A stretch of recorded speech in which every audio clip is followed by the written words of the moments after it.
All right, so today on the New Hal podcast, we have Bryant Greene. How are you today, Brian? I am doing wonderful. It's hot outside. I'm glad to be here today. It is. So obviously every guest that comes on, I'm always thinking ahead, like what I want to talk about it. But for you, I was like, how did I meet Brian? Where did we officially meet? And if I remember correctly, we met on stage. We were sharing a stage. You were the young alumni, and I was the old and decrepit alumni, and that was being honored that night. So if you were old and decrepit then, what are you today? Are you my goodness. Hall of Fame, maybe? I don't know. So Brian, one of the main businesses you run, it's called Always Best Home Care, right? Always Best Care, yes. Always the Best Care. And what can you describe for the audience what that is and maybe your role in that organization? Certainly. So I'm the Always Best Care, first of all, is a franchise that started out in California. We bought it in the franchise in 2010, so we've been in business for 13 years. Always Best Care is a home care and a home health. Home care is for non-medical needs in a home and community-based space. And then home health is when we do skilled. We have a skilled nurse, a therapist come out in the home also and provide care to individuals. Mostly seniors, but we support people that have had a hip or knee replacement, a back injury, or if you're recovering from a stroke or battling cancer. These days, if you're recovering from COVID, we come out and we help you anywhere from 2 hours to 24-hour live-in. Amazing. And you've been doing that for now 13 years. And how many employees do you have in that business? Well, I guess we're probably just south of 1,000 employees. Okay. Give or take. You know, we're always looking for employees. There is a labor shortage. Shout out to sponsored Always Best Care today on the yes. We love the sponsor, but yes, just south of probably 1,000 employees these days. Wow. And then your demographic, are you just in Philadelphia? Talk about where you're based out of a little bit. So we have 5 offices. We have 3 in Pennsylvania and 2 in Delaware. We service the whole state of Delaware, and we service the southeastern Pennsylvania area, Philadelphia, and surrounding counties. Great. So every county mostly except for Chester County. Right, we're penetrated deeply all of Philadelphia, lower to almost mid Bucks County, and then most of Delaware County and eastern Montgomery County. So today you're running a company, 1,000 people, multi-state. You didn't just start there. You didn't just snap your fingers and show up to that. Talk to me about maybe how you got in. Like, what was your first business venture? If it wasn't even that one, like what did you start out doing in business? Like. Well, it's interesting. The story is really simple. I was padded in a corporate America job with a multimedia giant, and my number came up. And so they laid me off at the time frame of the outro of Bush and the intro of Obama. And so I was on the street looking and competing with people that had 10, 15, 20 years my senior experience, were willing to work for less. Mm-hmm. And, quite frankly, it was a really low time in my life, to be honest with you. My self-esteem was beat up. I went from a cushy job to now being out on the street. And so back then, the career fairs were even monikered pink slip parties because everybody was on the street looking for a job. Anyway, I got invited to a career fair / diversity pink slip party out at the Wells Fargo in Philadelphia. And I almost didn't go because my self-esteem was just so low, Brian. I was really in a defeated, really wallowing depression. And anyway, I did go. And this was like 08, 09? Like this was 09. 09. So the crash happened, right? This is like everyone's getting laid off and you're like, what's next? You have no clue. So listen to the story. So listen, check this out. So I put on a suit, went out there, and as I suspected, there was a lot of employers there accepting resumes, but nobody was really engaging you. And if you ever been to the Wells Fargo, the floor plan is kind of an oval. Yeah. And then I looked up, and there was a long line of people standing in line for this one employer, but because it was oval, I couldn't see who the employer was. Something inside me said, walk up to the front and see who that employer was. And I'm glad I did. It was the employer that laid me off. And, and it was Comcast. I'll just go ahead and say it. It was Comcast. Right. Anyhow, and I just felt like, wow, the people that just handled my severance and that kind of thing, it was like a real punch in the gut. Now they're hiring new people. Look, and as I'm walking away from there, this non-assuming gentleman jumps in my face and says, have you ever thought of opening up your own business? And I'm like, who in the hell will open up a business in the bowels of the recession? Who does that? And he says something like, humor me. If you could open up your own business, what would it be? And I said very flippantly, a strip club. And I was dead serious. What else is recession proof, right? Yeah. Look, and so he laughed too. He let out a gut laugh. He said, "You're serious?" And I just said, "Listen, man, get to it. What are you selling?" Yep. And I've been on the street for almost a year and a half now. What's going on? And so he says, "Let me see your resume." I show him my resume. He says, "Well, a lot of people were saying at that time, you can't find a job." And I thought, when you don't have a job, somebody tells you about that resume, it doesn't feel good either. And so something inside me said, "Stop being flip. This is the only gentleman here that's talking to you or engaging you. Worth a try to see what he's talking about." And so what ended up happening was he invited me back to his office in Fort Washington, and he introduced me to 4 turnkey operations. The one that appealed to me the most was home care. Mm-hmm. I come from a very big family on both sides, and because my mother started way young, I had the benefit of both sets of grandparents, and for a very long time, I had both of my great-grandmothers. Yep. And their peer group. So I understood what it meant to have a big family, but you need additional help. I understood it from that perspective. But actually starting a business, I'd always worked for somebody else. So, coming into the fold of entrepreneurship, you got to make payroll. Absolutely. You gotta get people to trust you. And if you know anything about seniors, they are super critical and they let you know exactly where you stand. And the social workers are super protective of their seniors. So breaking it that way was a hill to climb, but we overcame it. The franchise, their business model suggested that you go after private pay. Mm-hmm. Well, the franchise started out in California, so it's a different income median out there altogether. And just the private pay versus like Medicaid or Medicare, right? Like, right. So you have, hey, I'll pay for my in-home healthcare, it's straight up cash versus, hey, the government's going to help with that. So that, right, I just want to make sure. That's exactly what you got your finger on the pulse. Yep. And so, when we would go out and make calls to refer potential referral sources, they would almost excuse us from the meeting when we said we weren't Medicaid certified. And so we took that back to the franchisor, and they thought, we were really crazy to get with Medicaid. And we were like, well, on the East Coast, this is where it's at. This is where all the clients are. Mm-hmm. So I went against the grain, and I got Medicaid certified. And 13 years later, I've been number 1 and 2 in the business now. I've been number 1 in the business for the last 11 years. Yep. So 11 out of 13 years. And you were kind of spearheading that. Like, are you the first one to get Medicaid approved in the state, or what? No, I wasn't the first one. I was the first one to really take Medicaid seriously. I think a lot of people, first of all, the reimbursement rate for Medicaid is different to the demographic. Yeah. Like Pennsylvania has a different Medicaid rate versus Delaware, for instance. So, you have franchise owners around the country, and then we also do placement services too. When people decide they want to downsize, right size, and move into a continuing care retirement community, we do that too. But mostly, people really weren't paying a lot of attention to Medicaid until I started doing it. And then for some people around the country, it made sense because the reimbursement rate made sense. You could pay a livable wage or a decent wage. But a lot of places didn't make sense at that time. And so it was just like, no. And I got a really strange response from the franchisor at that time. They really weren't supportive of it at all. And they thought, my success was going to be short-lived. And here we are today. I mean, in regulatory, like a lot of things with healthcare and insurance and that kind of thing, it is a highly regulated field. And fraud, waste, and abuse is right at the top of the see it on the list. Yeah, I mean, abuse comes with anything. The good and the bad comes with everything that's out. Everything. But starting a business, I was just telling some folks, I was just telling a new owner just today, they came over to see our operation.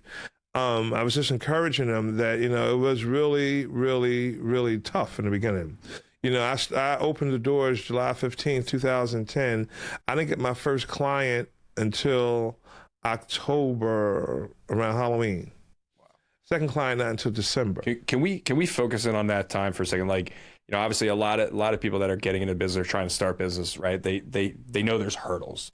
They just, a lot of times, and that's what stops them. Can you maybe talk about some of those initial maybe what if scenarios you had in your mind, or like, this isn't going to, like, how did you work through that first, like, July? Talk about like the July to October for me. Like, what was that like? And talk about, if you, what you can remember from that time period. So I had brought my very good friend at the time, Tony Belladino, God rest his soul.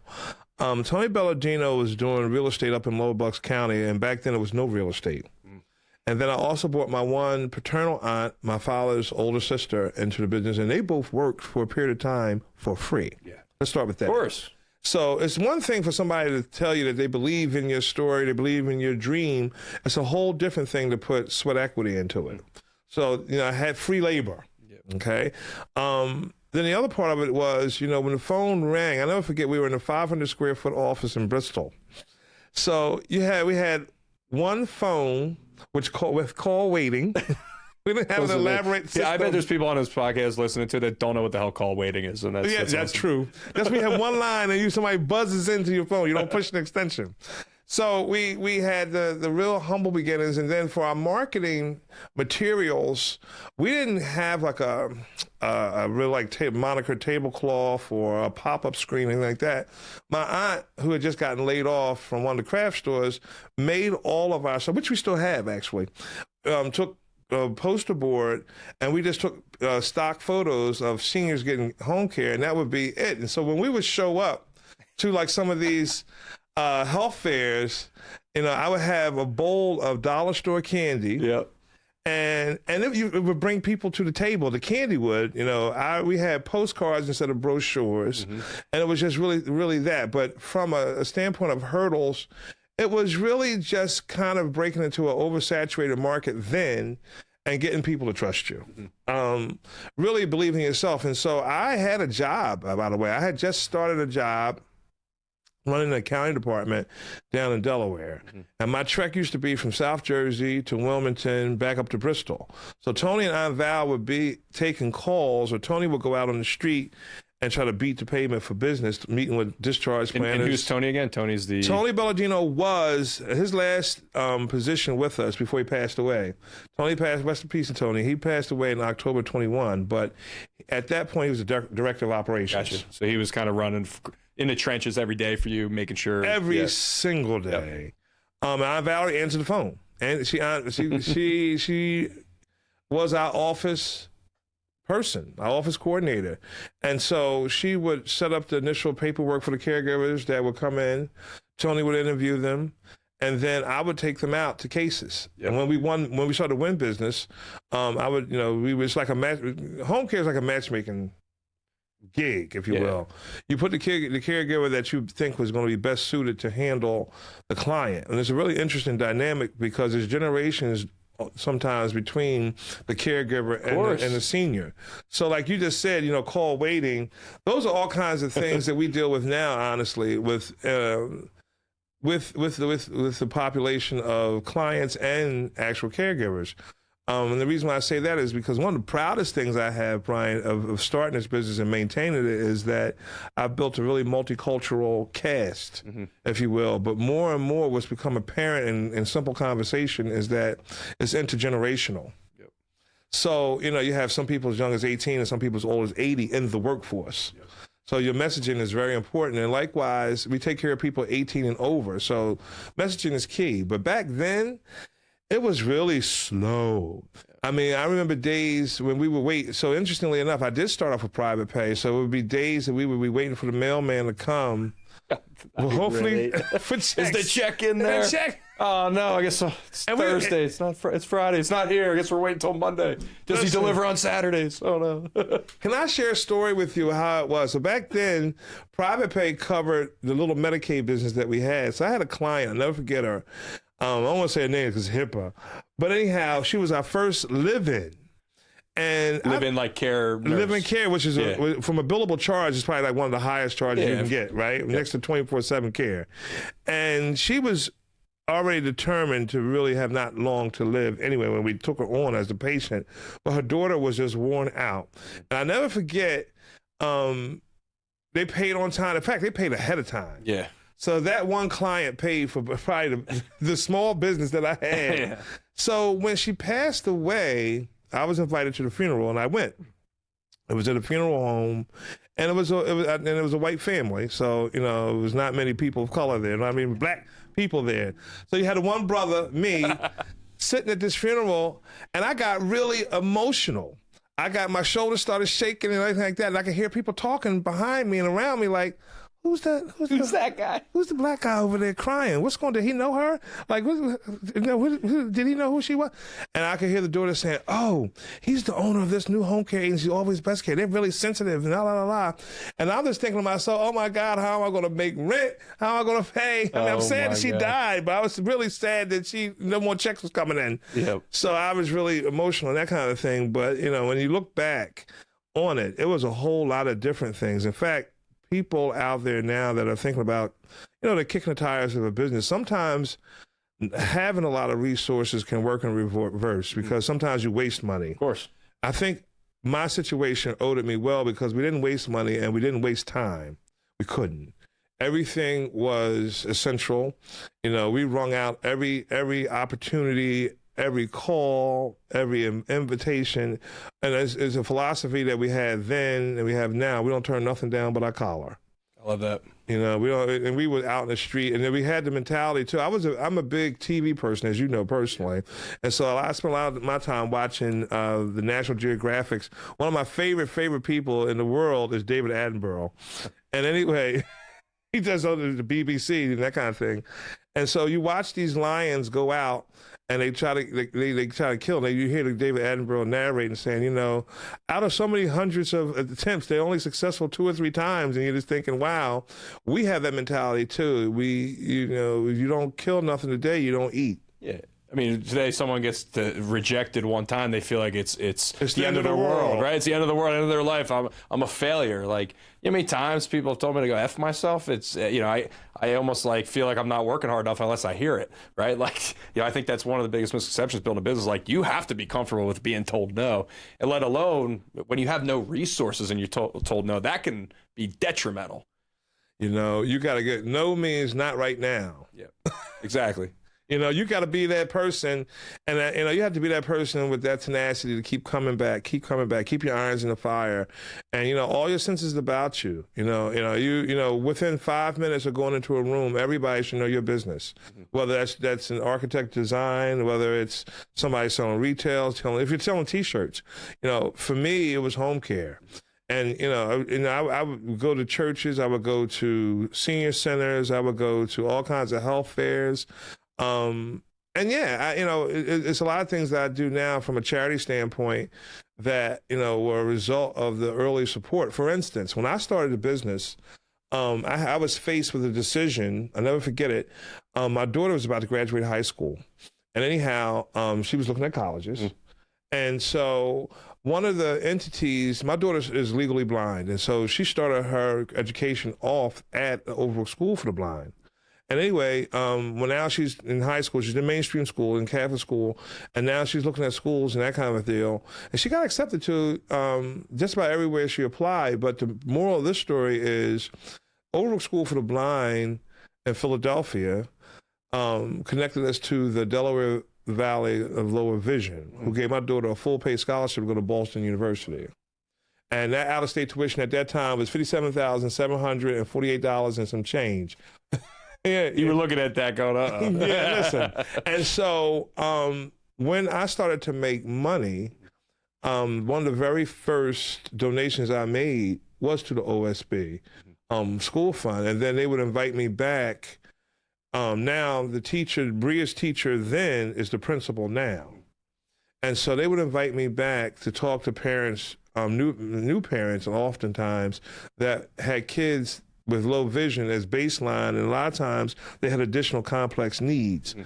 And I just shared my testimony that I was in a quandary, like, do I take this pot of savings, which was not a lot, because when you're unemployed, the first of the month comes around really quickly. Of course. You know what I mean? So like, oh, wow, it's the first of the month again. Damn, what story I got to tell y'all now, But not only, did I talk to the parents, and share my testimony, like I had this decision to make whether to use this pot of money to start a business or help with tuition. Mm-hmm. And so when I get finished telling my testimony, it wasn't a dry eye in the room, including mine, because it came from a place of humility, but with dignity too, I guess. Mm-hmm. But ultimately, they turned around and said, well, why don't you join the board? I'm like, I wasn't trying to sell the school, but organically, that's how things happen. Yep. And then, Alzheimer's, Association came along. We started doing things with them, and I love animals. I currently live on a farm. I was going to ask you about that. I know you have a farm. I haven't been yet. I feel terrible because I haven't, but I will get there. You will come. So let's switch gears for a second. I want to hear about this farm. I want you to tell people what it's about. So when I started, when I really started to see the success of the business, my dream ever since I was a little kid growing up in West Philadelphia, my favorite place in Philadelphia has always been the Philadelphia Zoo. Of course. And you still got the key? Listen, I still got 2 or 3 keys. I still got 2 or 3 keys. Everyone remembers that. And so when I started making a little bit of cash, my dream was to have a farm. Mm-hmm. And so I started a farm, and I didn't start a farm. I bought a farm, and I just wanted to do kind of rescue animals. And I started, you put a sign up that you're rescuing horses, and next thing you have a long line of people. Yeah, you got trailers of horses coming. You got horses, ponies, donkeys. Because, in horse world, if the horse can't be ridden, race, breed, or being shown, they get kicked to the curb. And a lot of times they get kicked to the curb in a really bad way. Of course. If they get injured, anything like that, because they're a big expense, they eat big and they boo-boo big. So I have a rescue farm. I have horses, donkeys, and ponies. And I just wanted something cool, so I got alpacas. Yeah. I got a couple of sheep.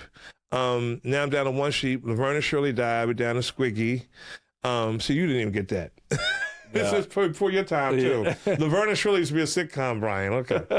And so we're down to Squiggy. I got 4 goats. I got 9 barn cats and 4 dogs.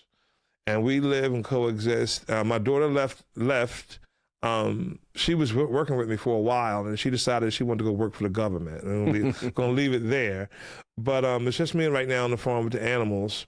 And we have a good time. I mean, a lot of people, it is a not-for-profit. It is a 501c3. We accept donations to UncleBeesRescueFarm.org. This is where you're listening. And we support a lot of other local rescues. I'm filled to the brim now, honestly. Yeah. I probably couldn't accept any more animals. How many animals do you think you have total on the farm? Probably close to 50. Okay, that's a lot. Probably close to 50. Shout out to my barn manager, Alexandria, and then my weekend barn manager or barn mother, Sienna. Sienna is my undergraduate student at Rowan who aspires to be, she's a biology major, but she wants to do shark tagging. Okay. Animal lovers travel in packs. You got to start with donkeys before you go to sharks, I feel like, They both are wonderful because they love animals like I do. And for the most part, they're pet animals. You just come out there, you pet them. I'm not a big rider. I give them apples and carrots and molasses and treats and that kind of thing. A lot of times I go out there and zen with them, especially if I had a bad day.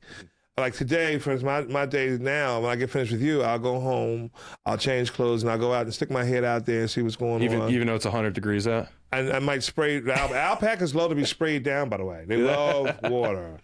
I let the dogs in. Dogs are in the kennel now. I'm outside off the barn. It's really nice scenario. We did have a lot of shade before the tornado 2 years ago. It took down a lot of trees. But now, we're kind of just exposed that way. Is that like your way to reset in business? Like, do you feel like that farm kind of is like your zen zone? Like, it absolutely is. Because everyone has, like in business, right? I've even you got to find something that pulls you back and resets you, gets you out of, because you get so twisted up on certain days. Like, every day. You're either watching the show or you're a part of the show. Correct. And, for me, and I just had a pond built too with koi, a koi pond. And anyhow, go down there and just watch the waterfall. And it's really tucked away. GPS won't take you to my place. I have to give you directions how to get there. That was another thing. I wanted to be off of the latitude, longitude kind of a deal.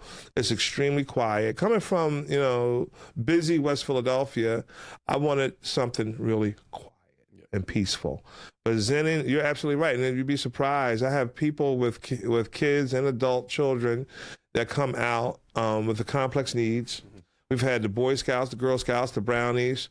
We've had other little smaller organizations. We've had reentry programs for women to come out there and everybody zens with the animals.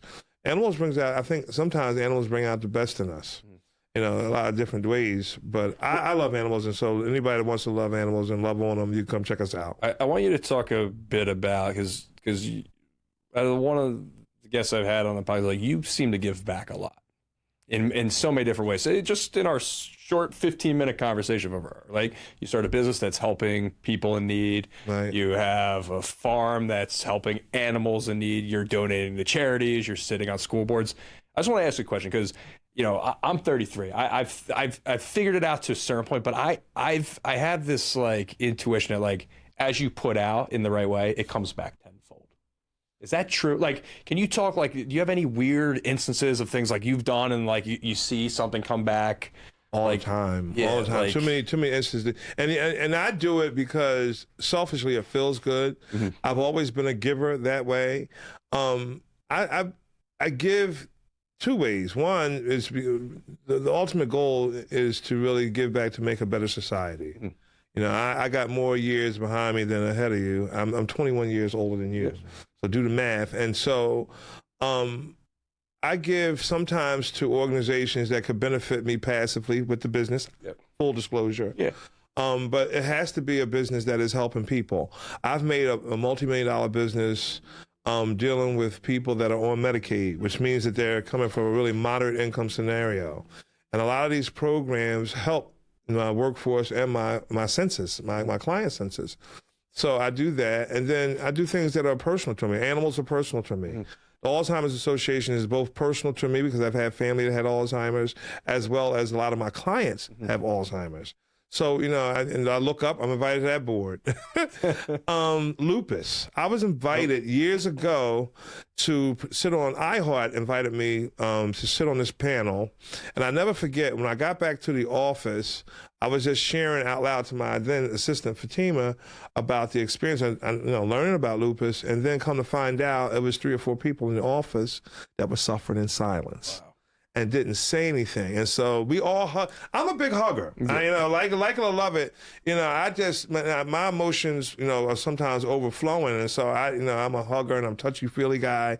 And so I said, wow, we really got to get involved and, different things like that. So I skate on the weekend. I said, let's do a lupus skating party. And so this will be like the 10th year that we've done a skating party. Oh, wow. I get with my good friend Lady B, who does old school R&B on classics. And we go out and we do an old school skating party to benefit that of lupus. I love it. Reading, education. There's nothing more sad than see a person that just came out of school that can hardly read. So we get involved with literacy programs across the city, and we don't shame anybody. We have a reputation of meeting people where they are. Mm-hmm. But we do a lot of things with financial literacy. I mean, because this is my workforce in some ways. My workforce in my community, I am Philadelphia all day. I am the cheesesteak, water ice, pretzels, ribs, kind of a guy. This is my situation, right? These days I got to watch what I eat. Yeah. But personally, that's another thing. I'm a type 2 diabetic, so I get involved with that. Of course. The diabetic education, because it benefits me personally. But then when you talk about it coming back to you, I think it's authentic, so people feel that's authentic, and they watch you for a while, and they say, oh, no, he's really here. Yeah. Cameras aren't rolling. We're just here. Mm-hmm. And, people begin to trust you. And another part of it is, too, from a business perspective, you become a resource, a real transparent, resource to people that look for different things that are out there. And, when you say something, generally people listen. Of course. Yeah. And I'm a fan of yours. I'm a big fan of yours. You don't even know. I know you're interviewing me, but, how we came to meet, I was a fan. I said, wow, he just has so much confidence. And in my life, I just really tried, just meeting you, I reflected at that point, because we met about, 10 years ago? It was back, I think, in 2015. Something, I think we met. So, 8 years? 8 years ago? Yeah, 8 years ago. Yeah. And so I'm thinking to myself, damn, this guy's in his 20s and he's running a whole company. And it made me reflect, what was I doing in my 20s? I had a new kid. I was working for a company called Chrysler, Chrysler Financial. I was in my MBA program.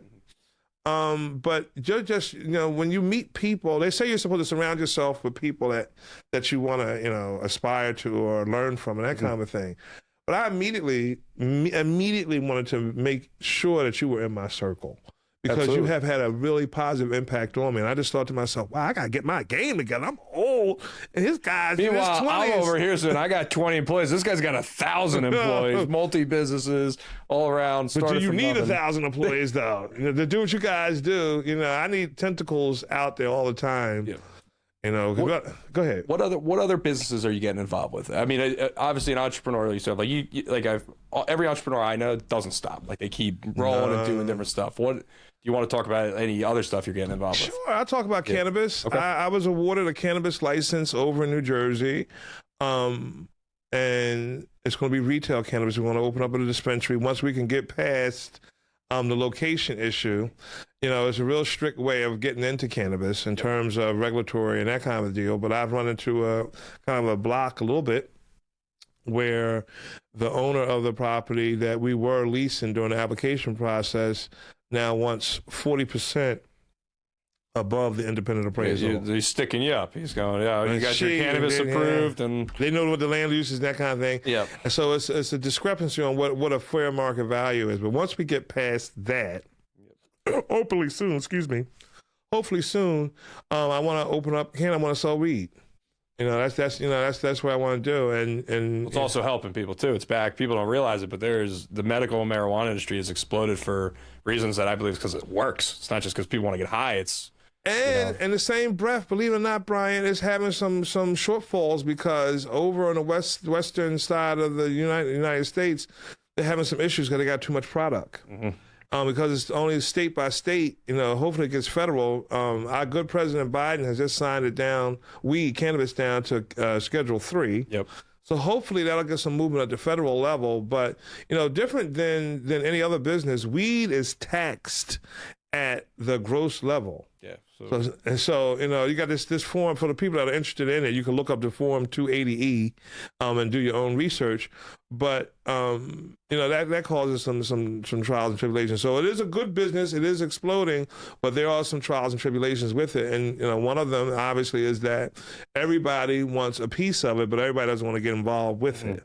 So that's one thing I want to do, and then I don't know. I'm doing I'm not going to open up any more locations for the home care, and that's pretty much it. I want to do probably my very private, I'll share with you, dream has always been to have an elephant, but you can't just have one. You got to have two.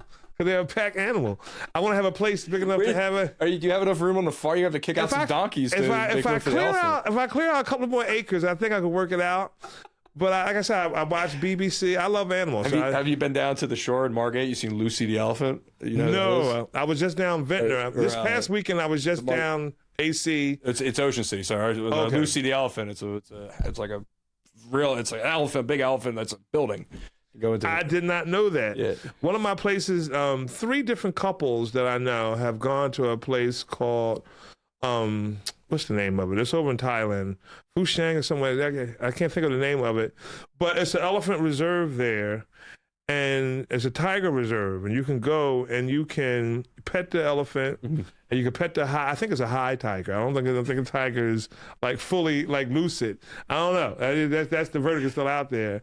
But people go over there and they get with the elephants. Do you need like a license to have an elephant, like in New Jersey? Like if you just brought you can't just have an elephant. You got to have game approval. Because they chase the animal activist people chase the elephants out of the Philadelphia Zoo some years ago because they said it was just not the right habitat, not enough room for the elephant.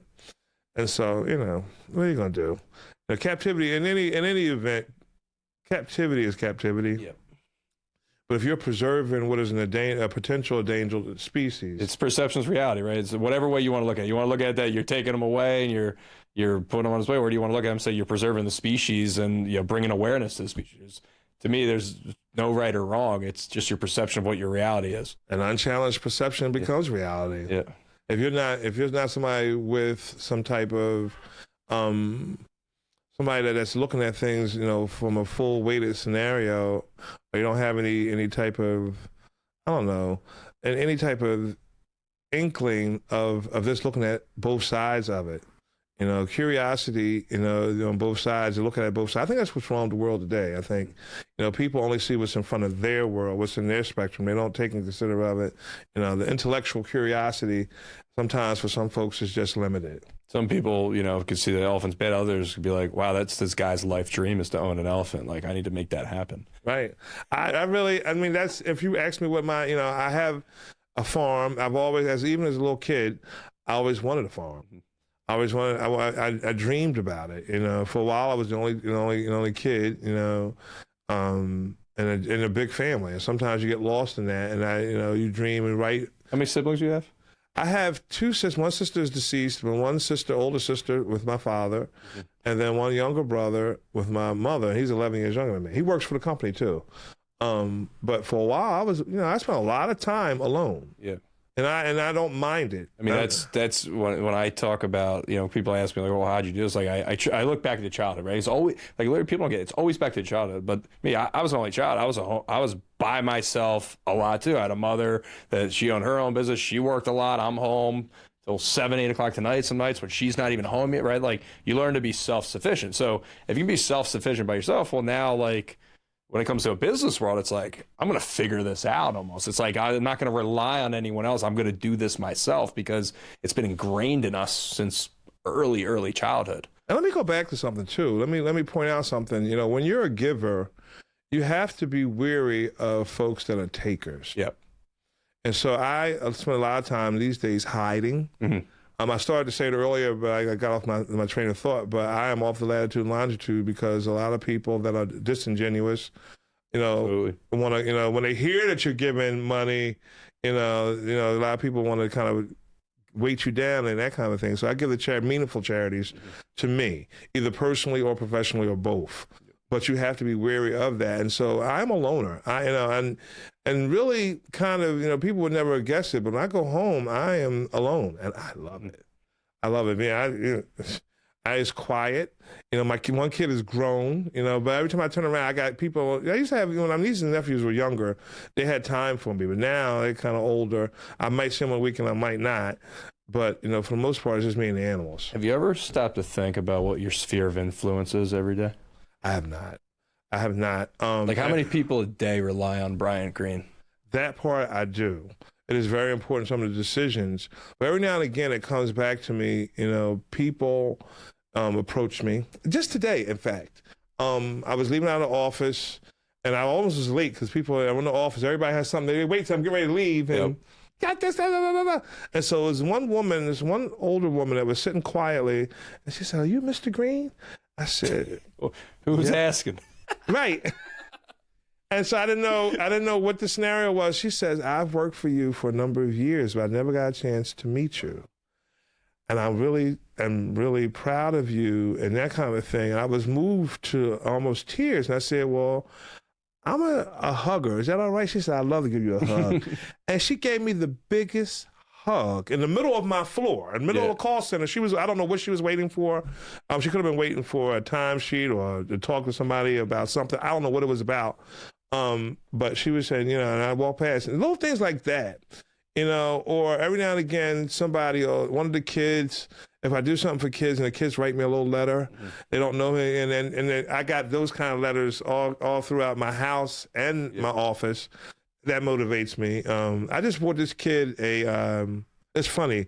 I just bought this kid a monitor for school, and Best Buy was having a sale. And I said, one of the places I spend time at is Best Buy. Yeah. I go in there just to look. I can't get any more TVs. I got enough TVs. But I just, sometimes the mood strikes you, and this kid wrote me the "Mr. Greene, you're so amazing," blah, blah, blah. I thought to myself, oh, my God, I didn't do it for that. Yep. But I just want sometimes the mood strikes you to help, and does it come back? Yes.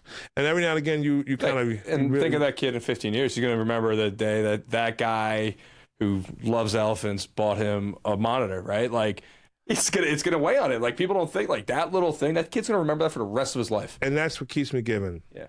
That's what keeps me in the sphere. The sphere of influence for me is that, we have a profitable business. We help people. It's a real business that I'm proud of. We provide a service that I'm proud of. And I'm really proud, again, one of the things I really get off on is the fact that it's multicultural. it's multicultural, and it's intergenerational. And as a minority black man, I'm proud of that because I can show in this small example that we're all small fragments of his imagination, and we can all get along. You know, we may not all agree all the time, but we can all get along if you guys have a little bit more tolerance and, you know, understanding. And then nobody, with this business too, the epiphany there is nobody is an expert at getting old. Mm-hmm. And every now and again, I realize that I'm older. Like, wow. You know, you say things like Laverne and Shirley, people look at you like, who's that? Hello? You say Starsky and Hutch, people are like, yeah. So you don't watch Me TV? All Waiting? You don't know what that is? Yeah, right. Exactly. But, you know, then at the same time, you keep younger people around because technology is moving at the speed of light. And so sometimes I need somebody to help me navigate through my phone. I'll be the first to admit it. I keep Jessica, as my assistant, shout out to Jessica. You know, she's like, and she doesn't even say it anymore. I just get so annoyed with her. She would say, "You don't know how to do that?" Like, fix the phone. I know how to charge it. Yeah, you know, all you gotta do is this and that. Yeah, and so, you know, there's different things like that. One of the things I always ask guests, because I'm doing a little side thing, which will come out down the line. I want to know, in business or whether it's your W-2, what was the first time that you were like, wow, I made $100,000? Is there like a time where you're like, whoa, like I did this by myself?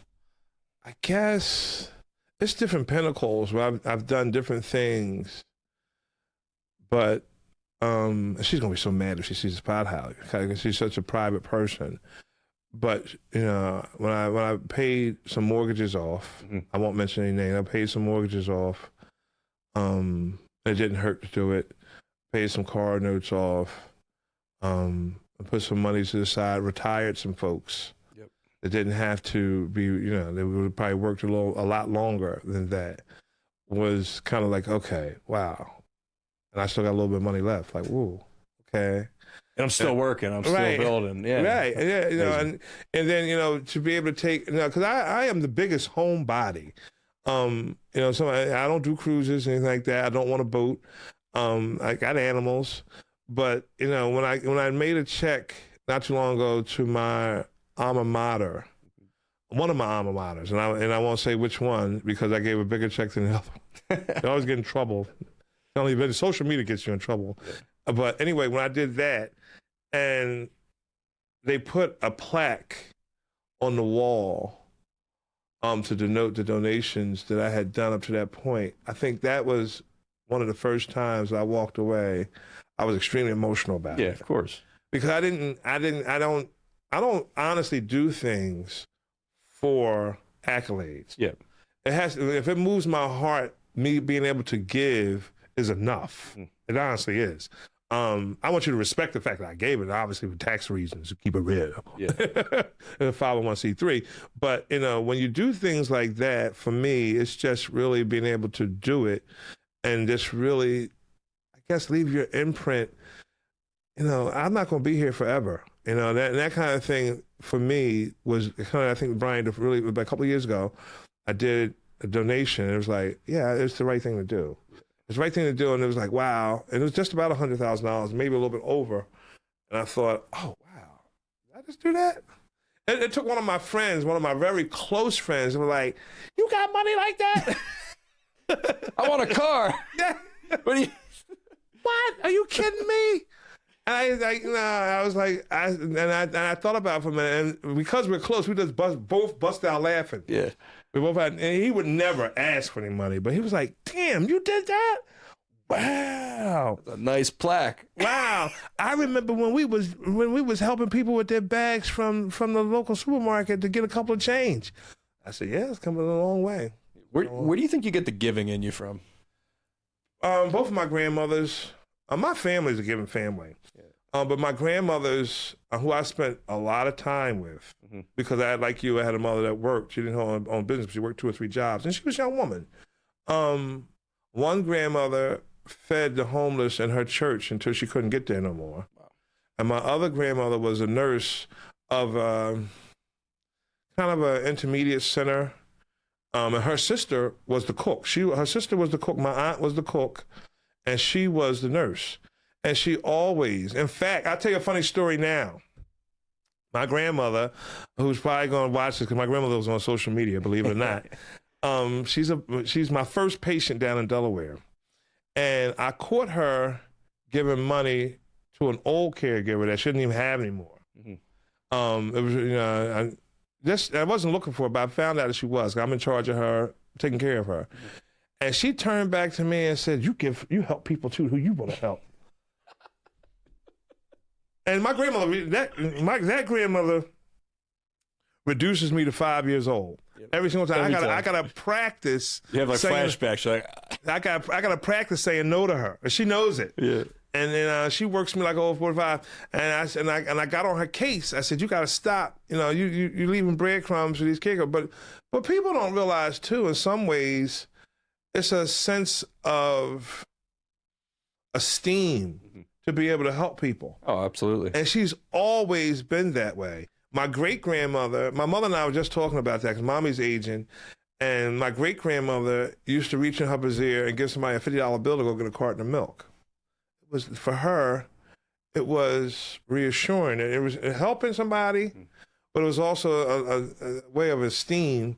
But it could get you in trouble sometimes. It can, because you can overgive. You can overgive. You can definitely overgive, and people will take. And some people will take advantage. The big thing I see when people give, and I follow a lot of different people too, but you need to get to a point where you give without expectation. Yes. Because if you give and have an expectation that you're supposed to get something in return, it's almost worthless. Because most of the time that usually never happens. Right. In the world, the sphere of the world, right? You do something and it goes to this person, and before you know it, it's intermixed, and this person heard about it, like. But that should happen without an expectation. You shouldn't be like, oh, I'm going to donate $100,000 and to this college, and I want the school to be named after me. No, they gave you a plaque. But if your expectation that you were going to write that check and now it's Bryant Greene's, School of Agriculture, right? It's like, so many awards and accolades I've gotten, I wasn't really expecting to get, honestly. And it takes people out, too, because they're like, preparatory for the award, whatever it is, you say, okay, I had to get help writing a bio, almost. Because I could tell my story, but then, I find it boring to some degree. And my PR guy and his wife passed away in December of 21, actually. And she would stand with me in the background. She said, you like that, don't you? You like giving... He said, oh, my God, you really do. And they would do all the writing after that. Because if left up to me, it would probably be one sentence. And that's not really being shy or anything like that. I could talk forever. You put a microphone in my mouth and talk. But, I'll turn this on and then we'll get started here shortly. Sure. But giving sometimes just feels good. And sometimes I just say, I did it just because it was needed and I knew about it. And then I often reflect. I'll give you another example. I'll give you a real example of who I am. My mother for years, when she didn't have a babysitter, would take me to work with her. And she worked in the hospital, okay? But that's back in the days when mommy said, sit there, don't you go to the bathroom until you come find me. You sit there and do your spelling words until I come back. That's what that meant. It wasn't a whole lot of running around. We had that explanation, right? And so because of that upbringing, I find it hard whenever, these caregivers, a lot of them are not supposed to bring their children to work. It's a no-no, right?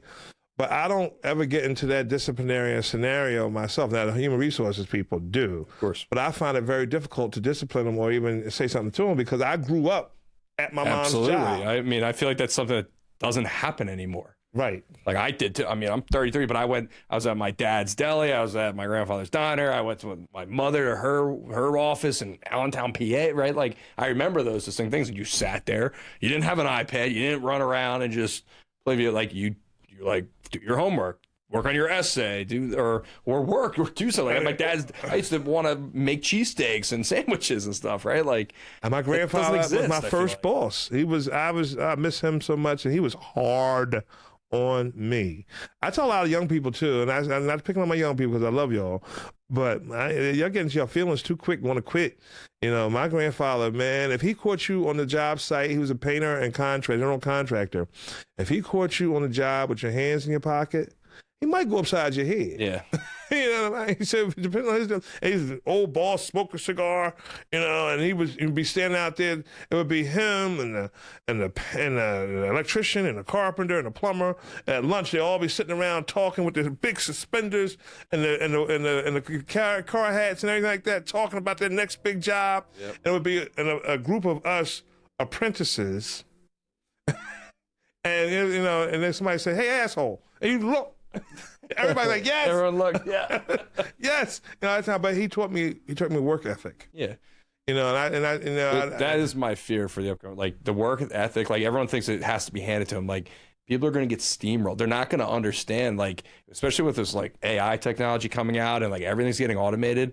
Like people are going to start losing their jobs, and it's going to be the ones that want to work a full 40-hour week, the ones that want to come into the office and work, the ones that care enough to keep educating and retooling themselves, right? Those are going to be the only ones that have a job shortly. Like I see it. I'm a little worried. So like when people are like, I don't want to come to work today. I want to work from home. I don't want I'm a little concerned for that. Everybody can't work from home. Okay, let me be the first one to tell you. You know, and you know, you do see it. You do see, you know, sometimes in the younger folks. I don't know what it is. I haven't completely figured it out. But we are dealing with, as a company, one of the challenges today is what we call caregiver deserts. Caregiver over Zoom.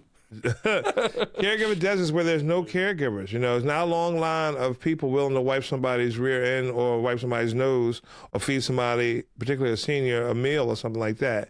They have gone on to other things. Yep. You know, and so in certain areas, we call them caregiver deserts. Mm-hmm. And this was way before COVID. Yep. Because, you know, that's why we now have a lot of family caregivers, because, you know, we, through the Medicaid program, you know, as long as you have the power of attorney, guardian, or spouse, you can work through the Medicaid program.